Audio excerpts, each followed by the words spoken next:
Welcome to NHL Quick Hits. I'm David Crosby here with Steele Roden. Hope you all remembered to set your lineups with these crazy NFL playoff games this weekend. Some unbelievable finishes so far. Some great action in the NHL as well this past week. Timo Meier had a 5-goal game. Sidney Crosby had his first hat trick of the season. But hopefully, and most importantly, you picked up some of our waiver wire suggestions last week, as 3 of them scored more than a point per game. And other than COVID keeping one out, all 5 were productive last week. We're going to try to be just as helpful this week. So let's dive right in to our fantasy portion of today's episode, where Steele and I will both share our top 3 waiver ads for week 15. Let's start with players owned in 50% or fewer fantasy leagues. Who's your top target, Steele?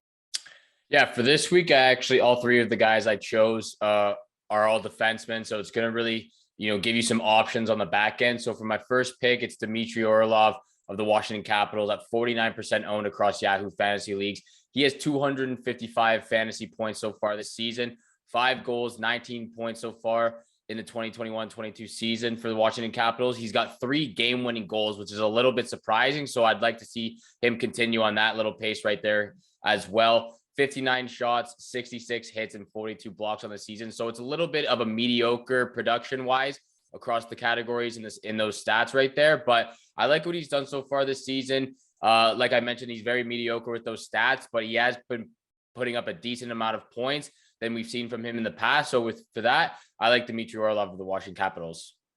Well, I'm glad you went with 3 defensemen because I went with 3 forwards. So we got a lot of good balance here this week. I am going to go with Jakub Voracek this week. He's 50% owned, and he could be a nice midweek pickup as Columbus plays a back-to-back set on Wednesday and Thursday. Voracek has 26 points in 36 games and has by far the lowest shooting percentage of his career, so he should hopefully start scoring more as well. There are a few teams that play 4 games this week, but I think that Voracek brings enough value that if you stream somebody else Monday and Tuesday, picking him up on Wednesday could be really helpful to your fantasy team. Let's move on to players owned in 30% of fantasy leagues or less. Who you got, Steele? Yeah, once again, I'm a little bit over the 30% mark, but it's Colton Parayko of the St. Louis Blues at 33% owned across Yahoo Fantasy Leagues. He has 273 fantasy points so far on the season, 5 goals, 18 points, very similar to Dmitry Orlov, just 20 more fantasy points on the season, 68 shots, 39 hits, 88 blocks, very similar stats right there from my 2 top players for free agent targets this week. He plays 3 games this week as well. One on Monday, another one on the 26th, and then one on the 27th. So 3 games this week. I like what I've seen from Colton Parayko so far with the St. Louis Blues this year. And I think he could be a really big asset for your team on the back end. I like Parayko as well. He's really fitting into that bigger role that he's got so far this season and definitely worth a look in your fantasy leagues. I'm taking Alex Tuch in back-to-back weeks since his ownership only went up 5% last week, and it's now sitting at 27%, despite the fact that he had 6 points in 4 games in week 14. That bumped his total up to 10 points in 9 games so far this season. He's obviously finding his legs because he's gotten more than 20 minutes of ice time in each of the last 4 games. He had less than 20 minutes in all of the games prior this season. So that number just keeps climbing with each outing. He's going to be a big part of the Sabres offense going forward. Now, Buffalo only has 3 games this week, but 2 of their opponents are Ottawa and Arizona. And despite a tough game on Sunday against the Avs, the Sabres will likely need to press offensively to keep pace in that one. I think you should jump on Tuch before somebody else does, because it should be another productive week for him. Now, if Tuch and Parayko are taken, a couple more nice streaming options in this range are 2 players Steele and I have previously discussed, Jeff Carter and Robert Thomas. Finally, though, the hidden gems, players who should be available in almost every fantasy league this week. Steele, which players owned in 15% or fewer fantasy leagues are you targeting this week?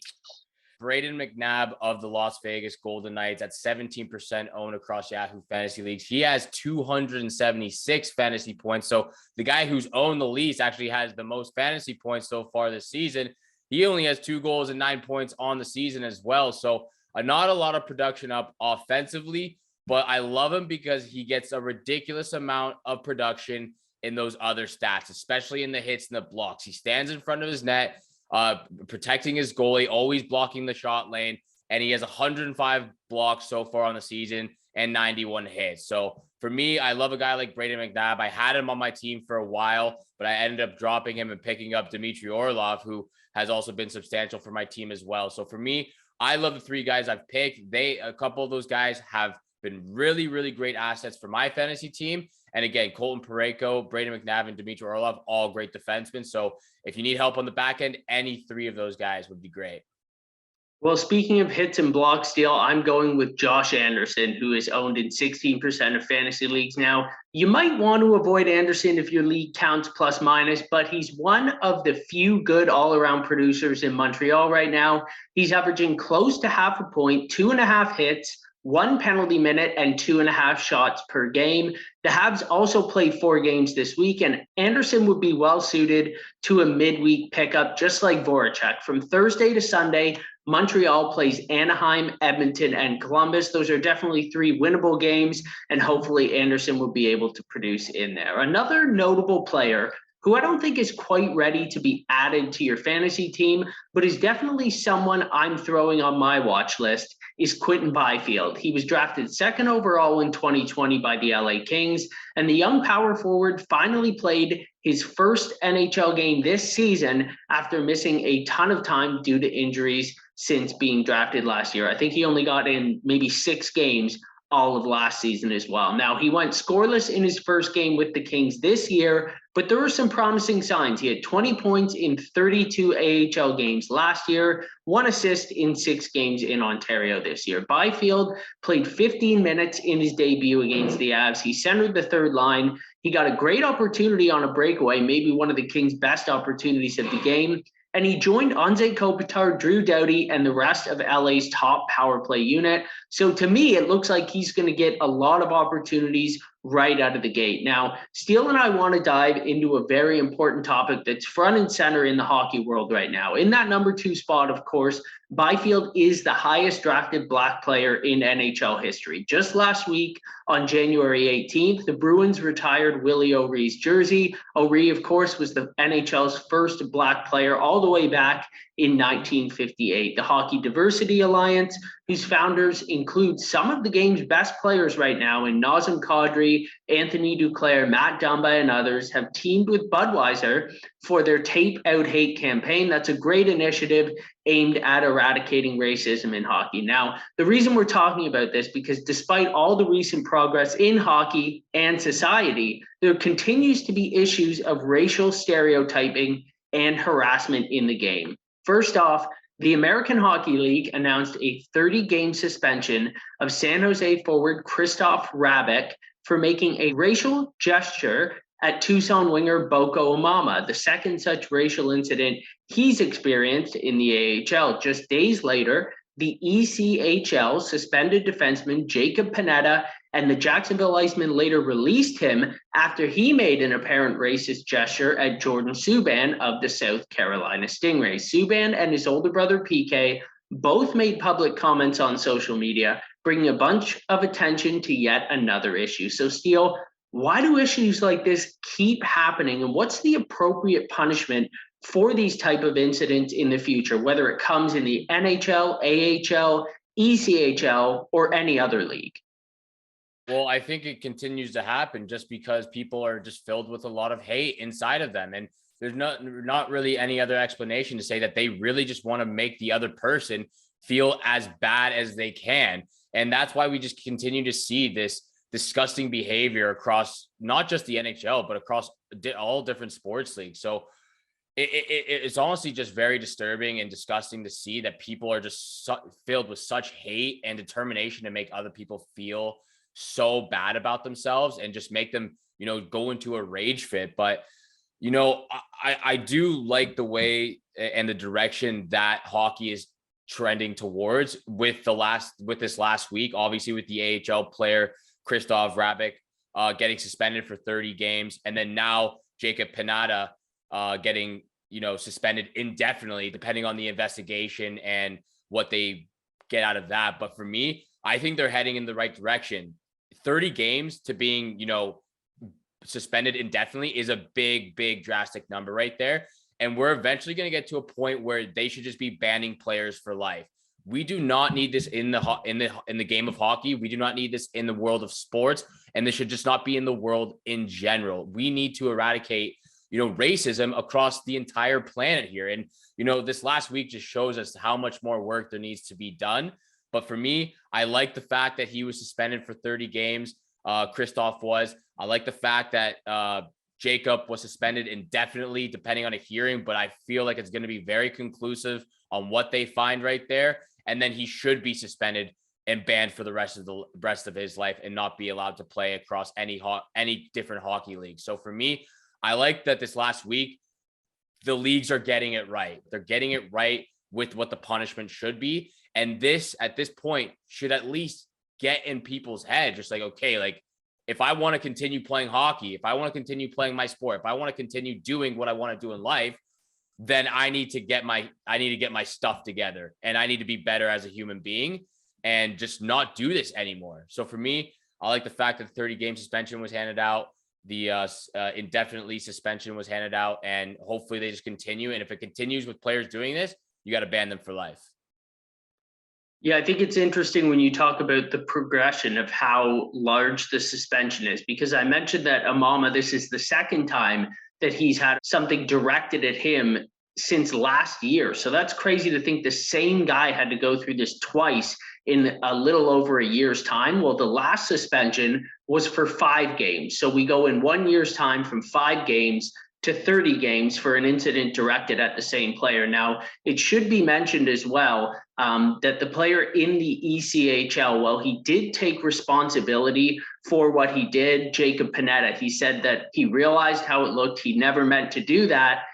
When you watch the video, it's kind of hard to believe his side of the story. So it'll be interesting to see what the league determines there. I just thought it was important to mention that he did come out and say something about that. So hopefully we hear a little bit more from both sides and dig a little bit deeper into that. But I totally agree with you. I mean, there's just no place for this in the game. I think for me personally, the NHL and AHL would be smart to release a joint statement. I mean, they're connected as leagues. There are farm teams. Players go between each of these leagues. So not only condemning the behavior that we're seeing right now and showing their support for these players, but issue a warning that this behavior in either league will result in a significant suspension in the future, whether that be 30 games, 50 games, the rest of the season, including the playoffs, whatever they determine. Instead of continuing to react to these issues, increasing the suspension each time, I feel like these leagues just need to come out and at every level, make it clear exactly what kind of punishment any further racist behavior will result in. I think it would be a good idea for the NHL, well, not just the NHL, but a lot of these leagues to get involved with the HDA if that's what the HDA wanted to do, which I believe they did, and just nothing has come about it right now. So for me, I think it would be a smart move. I think it would be the right move for the NHL and all these different hockey leagues across North America to get involved and in trying to eradicate this from the game, and not just the game, like I mentioned before, but just, head in the right direction where this is not a problem. Like, we're in 2022 and this, excuse my French, but this crap is still happening. So it's honestly just disturbing to see that it continues to happen everywhere you go. So yeah, I'm honestly just a little bit pissed off that we continue to see this, and something needs to be done. I like I like the fact that they're heading in the right direction with what they're handing out for punishment, but something big needs to happen quickly. I mean, it really takes you back. There was a post after Byfield played his first game this year of a young kid wearing his jersey and just saying like how important it was for him to see not only how highly he got drafted, but how highly touted he is, how he's already at the NHL level, how he's playing with some of the best players in the league. Like, that's exciting for a kid. And then you have to imagine that same kid when he sees the way that other players are treating people that look like him, that he wants to be in the game of hockey. And then he realizes, okay, not only might I be able to make it? But if I make it, am I going to be treated like that? Are other players going to be treating me the same way that they're being treated? So I think that it's really important, not only for the players that are experiencing it, but for the kids, right? The league needs to definitely send a message there. So whether you want to lend your support to these players on social media, check out the HDA's website and products. I think the most important thing is to speak up when you see or hear racist behavior inside and outside the game. It shouldn't be tolerated in any part of society, least of all in one that promotes inclusivity and is there for enjoyment and entertainment. That's going to do it for today's episode. Please subscribe to us on YouTube and follow us on social media. As always, leave us any fantasy questions or feedback in the comment section below. On behalf of Steele Roden, I'm David Crosby, and thanks for tuning in to NHL Quick Hits.